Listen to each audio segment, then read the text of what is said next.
Hey guys, Ultra Maximus back with another toy review. This time we're going to take a look at another DC Comics superheroes figure from the Superman line, and it is Bizarro. And this is another figure that I really did like, a great sculpt. Now this figure, this particular toy, has had many different variations put out of him, and we'll talk about that. But this particular guy, pretty cool, pretty neat, pretty awesome. I'm really not sure what this figure is worth in package. Because there were so many versions of this, probably not too many. Because he's been in at least, this mold has been in at least half a dozen lines that I've seen him in. Different paints, different color schemes, and coming with different accessories. So, yeah. Bizarro's got a few different origins. In, I think, the original Silver Age comics, he just came from a different dimension that was backwards from our own. The more recent ones, he's a failed clone of Superman, and that's the one I really like. I think he works very cool as a failed clone, a copy of Superman that just doesn't work quite right. And, you know, he's dim-witted, he's big, he's bulky, he breathes fire, he's got freeze beams that come out of his eyes, he's always talking backwards, and he's just, you know, a backwards Superman. And he's probably one of my favorite villains from the Superman comics, and I would really love to see him in a film someday. I would think that would be fantastic. The closest that we got in the films was Superman 4, The Quest for Peace with Nuclear Man, which is really horrible. And actually there were two Nuclear Men in that film. There was Nuclear Man 1 and Nuclear Man 2, which we saw number 2.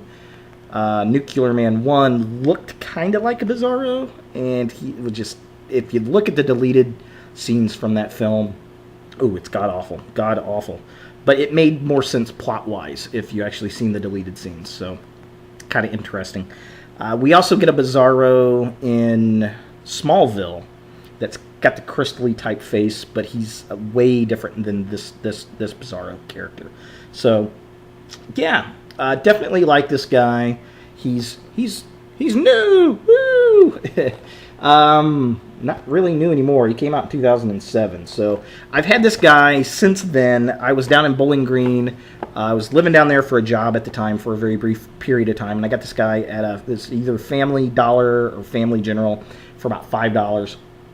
And I picked this one up because of the version of suit that he had. There were two variations at the time with this guy, and one had a purple suit, and he had looked like a truck axle with a tire on it. And then there was another version that looked kind of like this, but the suit was a little lighter blue, and he had a differently painted axle, tire, and weapon type thing.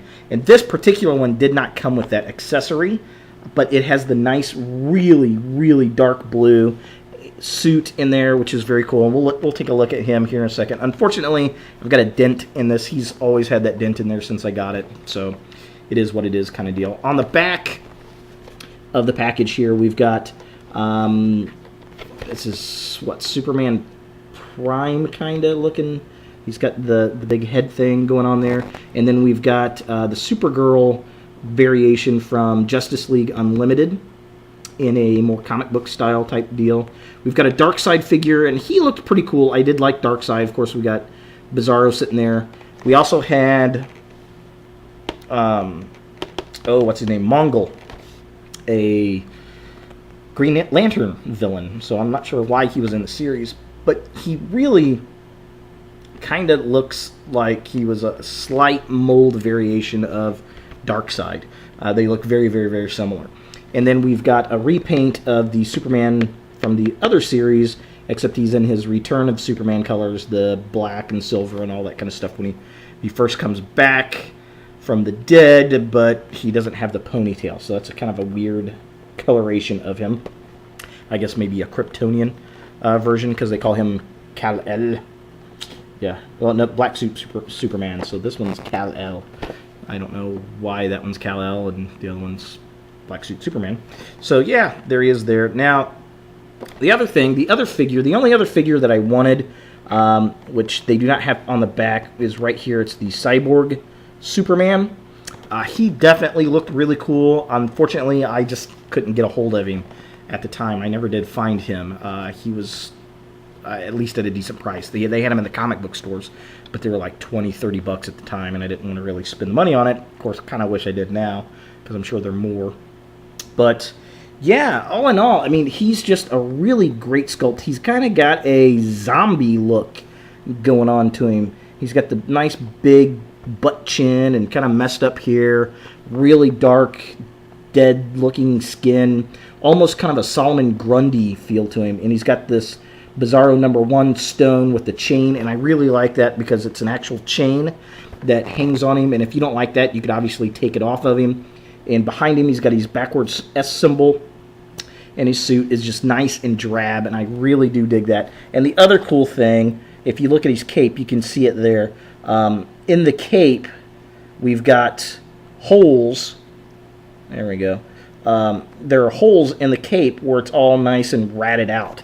So that looks really cool, really nice. I'm really digging it. And then we've got Krypton exploding in the background on the diorama, which looks remarkably cool. So definitely a nice figure. If you're a Superman fan, this is one to pick up.